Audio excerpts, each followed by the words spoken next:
सवाल, सर जी पटना के सबसे अच्छे विद्यालय में हमारे बच्चे का नामांकन कैसे हो सकता है? जी हाँ, नमस्कार पटना। इसी सवाल को लेकर हमारा ये प्रॉपर वीडियो है। वीडियो थोड़ा लंबा होगा, चैप्टर वाइज इस वीडियो को हम डिवाइड करने वाले हैं। हमारे किसी भी वीडियो को अभी तक नहीं देखा है और आप चाहते हैं कि हमारे बच्चे का नामांकन पटना के सबसे अच्छे विद्यालय में हो, तो ये वीडियो बस आप ही के लिए है। जी हाँ, पटना। सबसे बड़ा सवाल जो कि किसी भी पेरेंट्स के दिमाग में कौनता है कि सर हमारे बच्चे का नामांकन पटना के सबसे अच्छे विद्यालय में क्या होगा, उसका आज हम इस वीडियो के माध्यम से आपको एक रोड मैप देने वाले हैं। पहला है आइडेंटिफाइंग द स्कूल। ऐसे स्कूल्स को आइडेंटिफाई करना, पहचानना कि अगर विद्यालय है तो अच्छे हैं कहाँ सर, उसको कैसे हम मालूम कर पाएंगे। उसके बाद checking the ranking of the school, उस विद्यालय की रैंकिंग कैसी है, किस तरह की रैंकिंग है, किस टॉप 10 लिस्ट में आता है या नहीं आता है, टॉप 15 स्कूल के लिस्ट में आता है या नहीं आता है। उसके बाद checking the reality of the school, third step में हम बात करने वाले हैं। फोर्थ स्टेप में हम बात करने वाले हैं what is the selection process, और फिफ्थ में हम बात करने वाले हैं पटना के one of the most demanding school that is Sant Michaels high school के बारे में। तो पेरेंट्स में लेट के शुरू किया जाए हमारा ये प्यारा सा वीडियो। पहला है identifying the best school. Best school की पहचान कैसे की जाए सर, सबसे बड़ा सवाल जो होता है, सबसे बड़ा प्रश्न जो कि किसी भी पेरेंट्स के दिमाग में कौनता है वो ये है कि आइडेंटिफाइंग द बेस्ट स्कूल कैसे। दो तरीके हैं पेरेंट्स, ऑथेंटिक तरीके से आप जो है किसी भी विद्यालय की कार्यशैली हो या किसी भी विद्यालय की शिक्षण और शैक्षणिक गतिविधियां हो, उसको आप जांच और परख सकते हैं। पहला होता है सबसे इंपॉर्टेंट, जो पेरेंट्स आज भी बिलीव करते हैं, वो है वर्ड ऑफ माउथ पब्लिसिटी, यानी लोगों के कहने के अनुसार, कथन अनुसार हम विद्यालय की तरफ बहुत सारे पेरेंट्स बढ़ते हैं।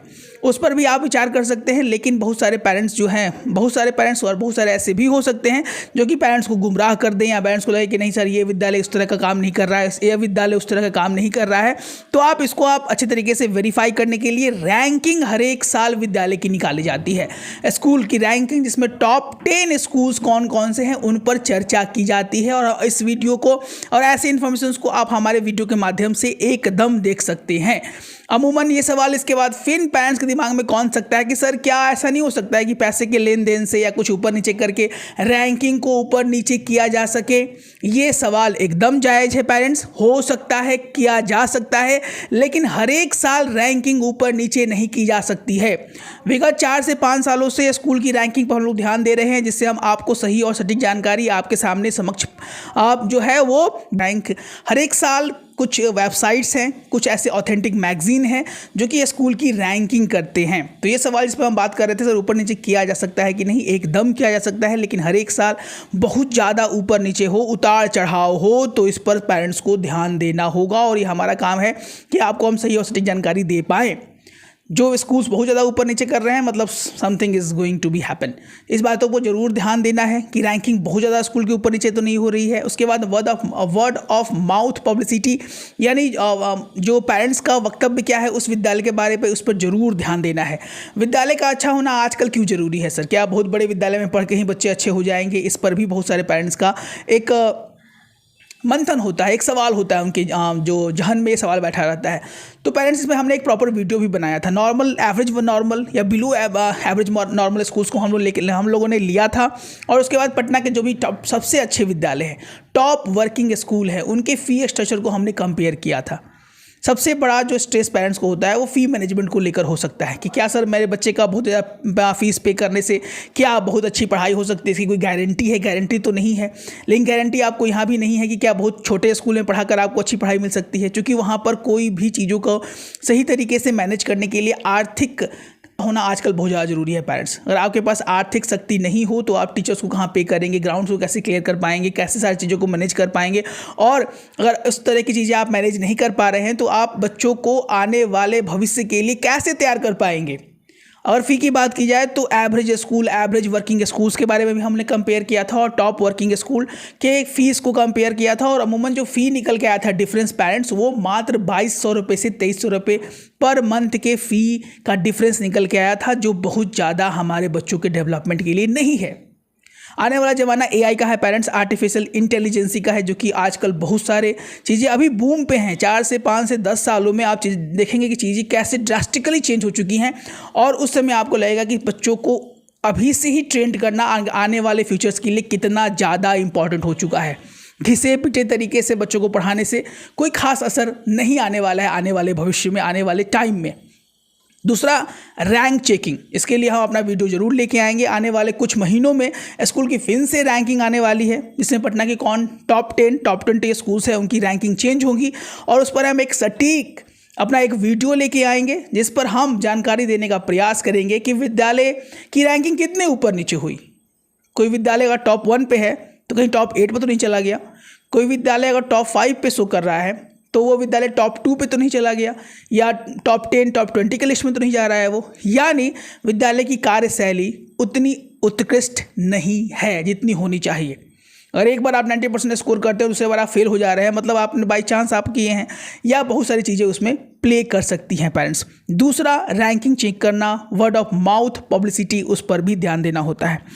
इसके बाद यहाँ पर है कि सर एडमिशन का डेट अमूमन कब रहता है, ये भी एक बहुत बड़ा कन्फ्यूज़न है। इतने वीडियोज़ हैं हमारे लगभग, लेकिन बहुत सारे पेरेंट्स का कॉल फरवरी के फर्स्ट या सेकेंड वीक या मार्च के फर्स्ट या सेकेंड वीक में आना शुरू हो जाता है कि सर हमारे बच्चे का नामांकन कहीं अच्छे विद्यालय में करा दीजिए। पेरेंट्स बार बार अपने वीडियो के माध्यम से हम बताते आ रहे हैं कि वैकेंसीज़ आजकल अक्टूबर से यहाँ तक कि DPS अगस्त में ही सबसे पहले अपना एडमिशन नोटिफिकेशन आउट कर देता है। मैक्सिमम विद्यालय अक्टूबर नवंबर दिसंबर में अपना एडमिशन नोटिफिकेशन आउट कर देते हैं। तो आप इनको अगर लेके चलेंगे कि सर मार्च महीने में नामांकन होगा क्या, मार्च के या अप्रैल के फर्स्ट वीक में जब सेशन शुरू होता है उसी समय नामांकन होता है क्या सर, तो ये आपकी सोच सबसे ज़्यादा रुकावट पैदा कर सकती है आपके बच्चों के नामांकन के लिए। एडमिशन डेट अगस्त से शुरू हो जाता है पेरेंट्स, नवंबर यानी छठ बाद तो एडमिशन नोटिफिकेशंस की बहार सी आ जाती है, वैकेंसी की बाढ़ सी आ जाती है। तो आपको अभी से ही जागरूक होना पड़ेगा। डॉक्यूमेंटेशंस को लेकर सारी चर्चाएं हम इस वीडियो में करेंगे, छोटे छोटे चैप्टर वाइज। उसके बाद जो सवाल पेरेंट्स का आता है कि सर सिलेक्शन कैसे होता है बच्चों का। सिलेक्शंस के देखिए 3 स्लॉट्स जनरली, जो भी प्रीमियम स्कूल है, इसको हम टॉप स्कूल बोल सकते हैं या टॉप 20 स्कूल हम बोले, तो जनरली 3 स्लॉट होता है। Slot number 1, slot number 2, slot number 3। इस पर हम बात करेंगे, जिस पर संत माइकल्स का हम एग्जाम्पल लेकर आपको कन्विंस करने का प्रयास करेंगे, जो कि नेक्स्ट पार्ट में रहेगा हमारा। उसके बाद यहाँ पर एक और सवाल जो रहता है वो रोल ऑफ पेरेंट्स का रहता है। अब ये सवाल है कि सर बहुत सारे पेरेंट्स ऐसे हैं, सिंगल पेरेंटिंग आजकल बढ़ चुकी है पेरेंट्स, और कहीं ना कहीं विद्यालय अपने जो भी एडमिशन नोटिफिकेशन निकालते हैं उसमें इन तथ्यों की हमेशा जानकारी दी गई रहती है कि all the parents, male and female, papa और mama, both parents must be present in the time of at the time of interaction of the kids to get selected in the Patna top 10 top 20 school. अमूमन विद्यालय ये जानना चाहता है कि parenting क्या single हो रही है या पेरेंटिंग बहुत तरीके से हो रही है, कितने अच्छे तरीके से पेरेंट्स अपने बच्चों से कम्युनिकेट कर पाते हैं।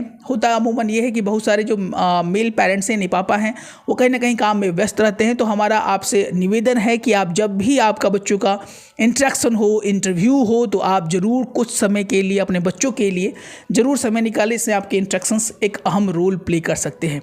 सिंगल आप जाइएगा तो चांसेस कुछ कम हो जाते हैं पेरेंट्स। हम ये हरगिज नहीं बोल रहे हैं कि आपका नामांकन नहीं होगा, लेकिन अगर आप अकेले जाते हैं तो नामांकन होने की संभावनाएं बहुत हद तक कम हो जाती हैं। मेन सवाल अब आता है हमारा सिलेक्शन, जिसका आप एग्जाम्पल लेके चलेंगे संत माइकल्स हाई स्कूल का। यहाँ स्लॉट 3 होते हैं parents, slot number 1, slot number 2, slot number 3। 3 slots में यानी 3 अलग अलग बेंचेस रखे हुए रहते हैं, जो कि आप वीडियो में देख भी सकते हैं।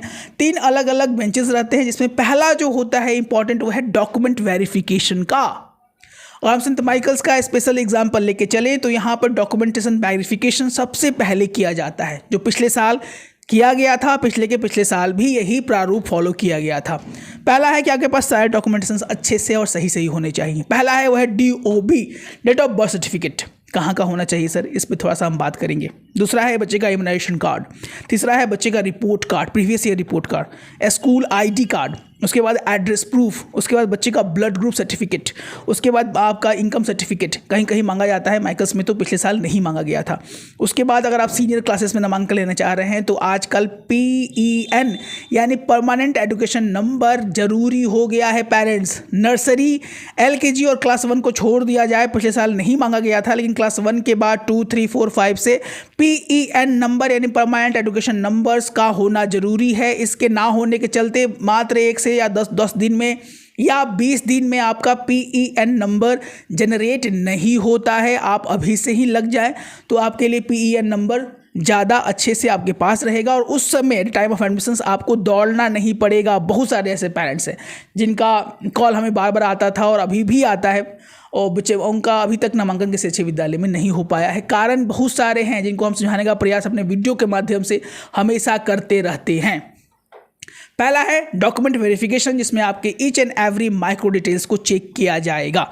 अब सवाल ये है कि सर बहुत सारे पेरेंट्स ये भी बोलते हैं कि सर डॉक्यूमेंट में तो नहीं था तो कुछ मैम थोड़ी बोली, तो मैम बोलेंगे भी नहीं। वहाँ अगर आप ध्यान से देखे होंगे तो वहाँ पे एक टिक करने का ऑप्शन रहता है पेरेंट्स। तो अमूमन जो वो वर्कशीट रहता है या जो एक्सेल सीट पेरेंट्स या टीचर्स के पास रहता है वो आपके दिए गए इन्फॉर्मेशन को टिक करके वहाँ पे वेरीफाई कर दिया जाता है। जो आपके पास नहीं है, एक बार शायद कॉल करके वो लोग बोले भी कि सर आपके पास ये डॉक्यूमेंटेशन नहीं है, आप बोले सर छूट गया, मिस हो गया, तो वहाँ पे आपको कोई स्कॉल्डिंग नहीं होगा या आपको कुछ बाध्य नहीं किया जाएगा कि आप उन डॉक्यूमेंट्स को दौड़ कर लेकर आए, लेकिन वहाँ पे आपके चांसेस 50% कम हो गए हैं। दूसरा सबसे इंपॉर्टेंट स्लॉट है सिंगल गर्ल या बॉयज़ इंटरव्यू।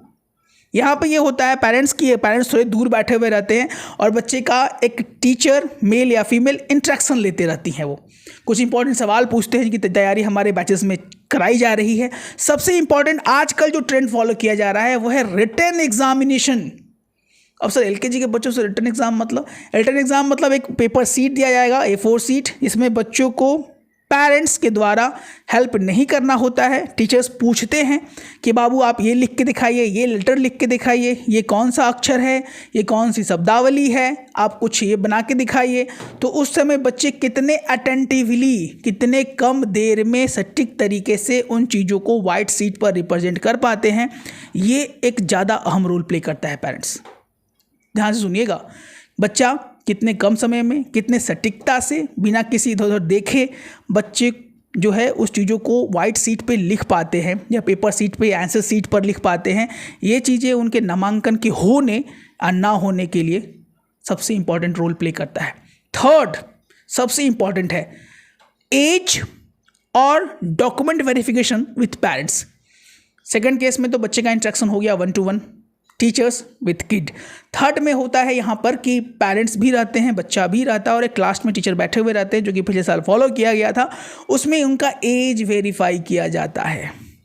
अब ये सवाल हो सकता है बहुत सारे पेरेंट्स को, सर एज मतलब बहुत ज़्यादा ऊपर नीचे नहीं। फॉर एग्जांपल अगर आपका मिनिमम एज वहाँ पे दिया गया है कि बच्चे को अगर आप एलकेजी में नामांकन कराना चाहते हैं तो आपके बच्चे का एज 31 मार्च 2025 तक इस साल का और 31 मार्च 2026 तक 4 साल हो जाना चाहिए।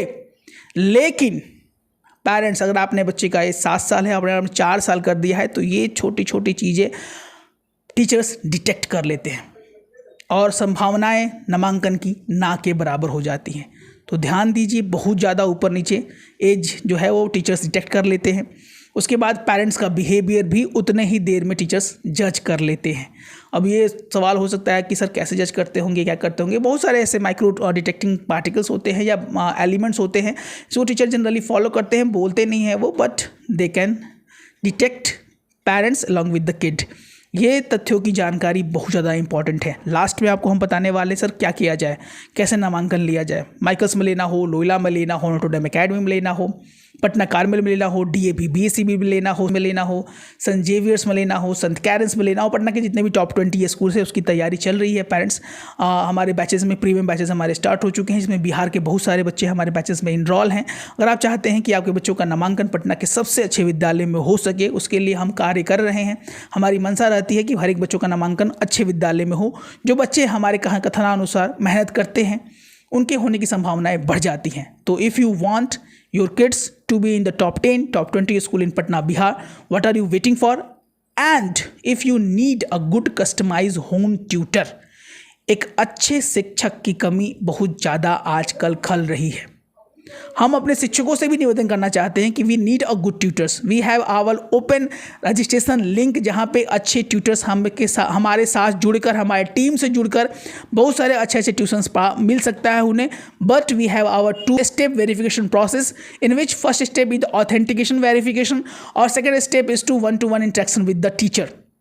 इफ़ यू वांट, अगर टीचर्स को एक अच्छे ट्यूशन की आवश्यकता है तो हमारे डिस्क्रिप्शन में लिंक दिया गया है जिस पर आप क्लिक कर कर आप अपने सारे एकेडमिक इन्फॉर्मेशन को फिल कर सकते हैं। After that we have 1-to-1 interaction and counselling with the teachers.